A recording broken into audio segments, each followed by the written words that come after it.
Hi, I'm Donna Jordan from Jordan Fabrics. Today I'm going to show you how to make an Irish chain quilt.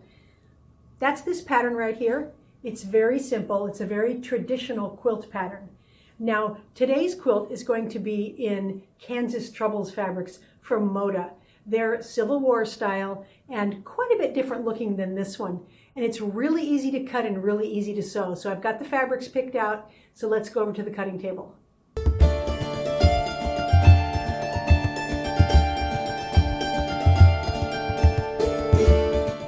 Here's the fabrics I'm going to use. We need quite a bit of the background, and then I've got 8 darker prints.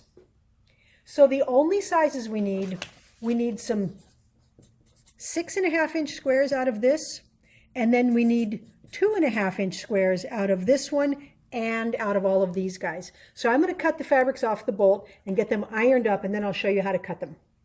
I'm going to cut the background fabric first. So I've got some of it off of the bolt and ironed, and I need some 6.5-inch squares.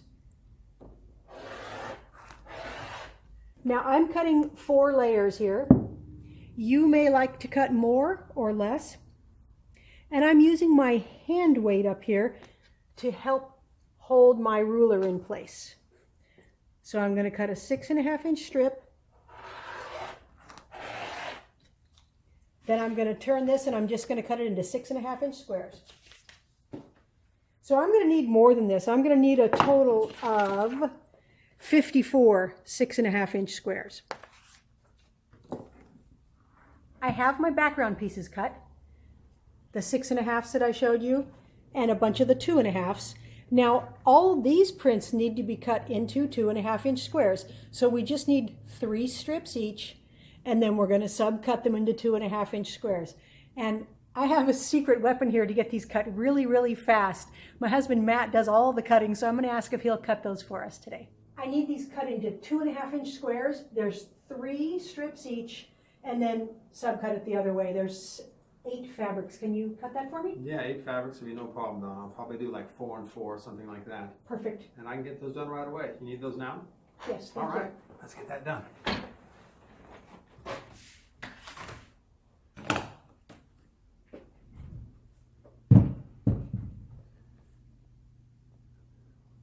Set this weight here for a little stability. That's an 8-pound weight. Get a little 0 line here. I'm going to keep my hand up here. Make that final cut. Turn a little bit. I'm good here. Looks excellent. I'm going to go to 2.5 on my grid here and line it up on that 0 line. Send this up here. That's looking good. This looks great. I'm going slow because I just want to keep it not accurate. There's no rush.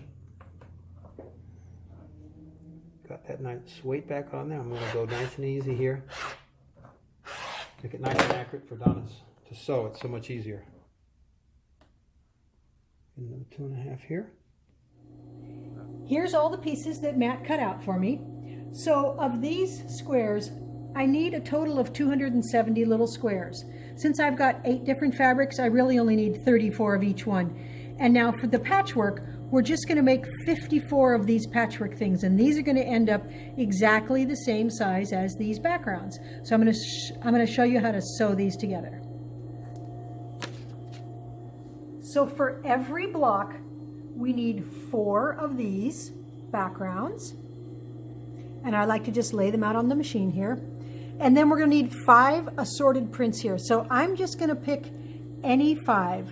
I'm just not going to duplicate any of them. So just pick up 5 different ones. And if you want to balance it out, like I've got 2 greens, I might put the green in the corner and that one in the middle. Now I'm going to just sew all these together. So here's how I'm going to do it. I'm going to use a 1/4-inch seam on everything, and I'm going to sew this and leave it on the machine. Then I'm going to take these 2, stitch the 1/4-inch seam,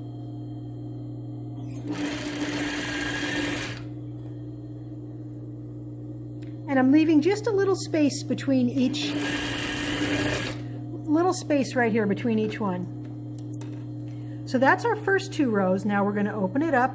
Now we're going to just stitch these 3 on. So this goes really fast. It's quite relaxing. It's not real complicated. So this is nice to do when you just want to sew some patchwork. You don't want to have to think too much.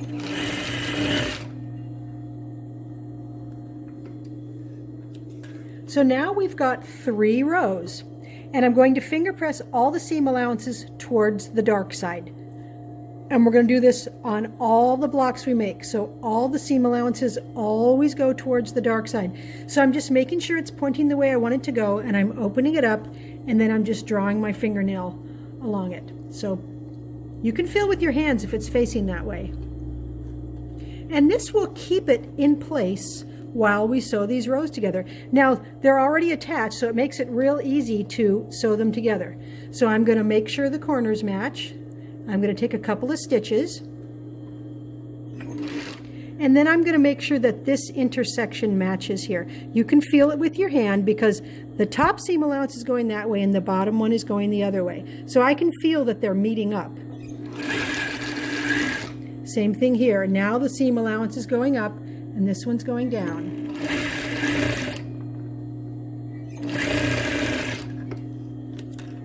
Now we'll just sew this last seam and the block will be done. So maybe you can see those seam allowances there. They're going opposite directions, and it makes it just real easy to get them matched up. So I'm just going to put these corners together and hold them, and then feel with my hand. See how they're going opposite directions? And they're butting right up against themselves, so it's real easy to sew it and have it match.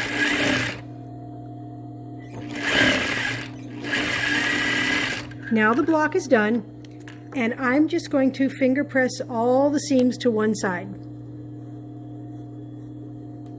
I will iron these also, but for now I'm going to make all my blocks, and I'm just going to finger press them. So we need to make 54 of these. It's really relaxing, it's really easy. So I'm going to keep sewing a bunch, and then I'm going to iron them all.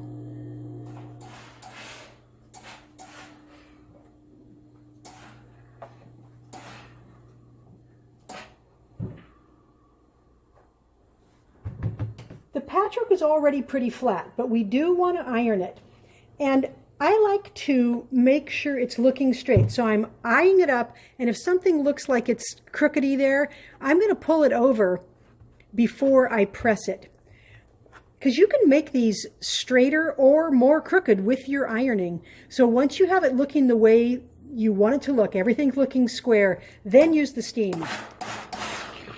Because we finger pressed them already, the seam allowances are going the way we want, and they're pretty darn flat.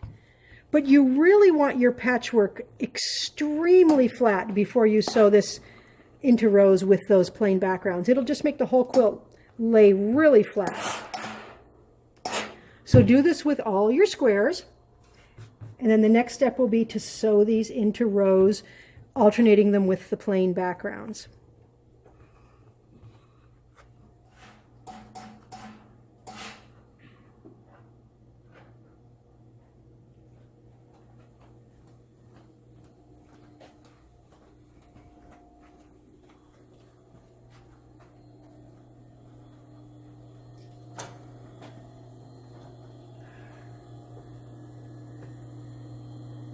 Now we're ready to sew these into rows. So we're just going to be alternating. We're going to start with a patchwork one, and this is what it's going to look like. So you can see now it really does not matter which patches are in which block. Because we had a variety of prints, I just sprinkled them throughout, and I'm not even going to look when I sew them together. I'm just going to put these on my lap, and I'm just going to start sewing the rows. So I'm going to use the same method that I did when I made the patchwork. I'm going to keep these on, and I'm going to do 9 rows. So I'm going to start with the patchwork, and I'm going to put a plain one right on top of it, and they're exactly the same size. We use the 1/4 inch seam.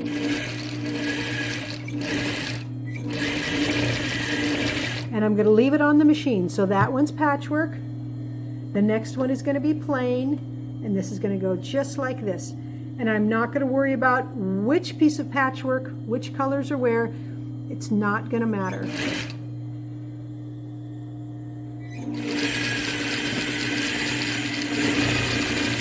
So I'm going to keep alternating like this until I have 9 rows. And I'm going to take it off the machine and add another patch here, another patch here. I'm making a 9x12 quilt. So it'll take a little while, but this will keep things in order and keep things from getting mixed up. I've got 9 rows. Now I'm going to add the next piece onto here. And I'm leaving it still sewn together because that'll make it easy for me to keep everything in order. So I'm just going to add one more piece onto each row. And we're still alternating patchwork, plain, patchwork, plain. So just continue on all the way down.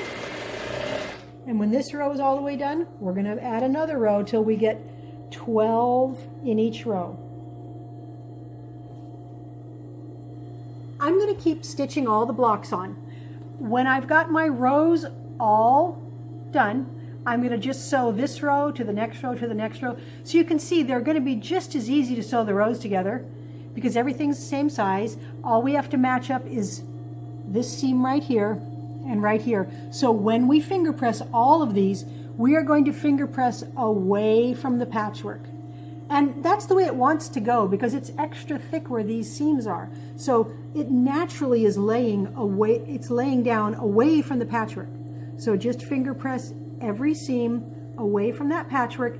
Then when you sew these together, again, they're going to be going in opposite directions and it's going to be really easy to match everything up. So I'm going to finish the quilt top and then I'll take a look at it. I may put a border or two on and I'll get it quilted and then I'll show you the finished quilt.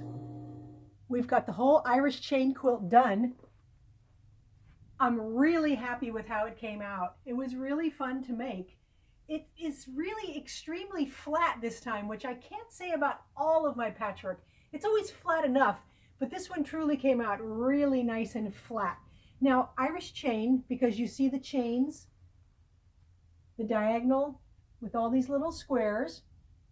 I quilted it in a very small all over pattern. I think that looks really good with these Kansas Trouble fabrics. Now I ended up making the quilt 9 rows by 11 rows because I really wanted to finish with the patchwork in all the corners and I didn't want to finish with one of the 6-inch blocks in the corner. So that meant when I was all done, I had a few extra patchwork blocks. So I used them as a cornerstone in the border here. It's really easy to put those in, and I think it just adds a nice detail to the quilt. So the patchwork, it's 54 by 66. With the borders, it's now 66 by 78, so that's a nice generous throw size. We will have a bundle of fabrics that you can buy to make this. We will also have a free download so that if you have your own fabrics and you want to cut them up, you can. Now, I started with just fabric yardage, but you can use a jelly roll. You could just cut them up into the 2.5-inch squares. 6.5-inch, 2.5-inch, couldn't be any easier to make. Thanks for watching our tutorial today, and give us your comments and your requests, and we'll try to make all those new quilts.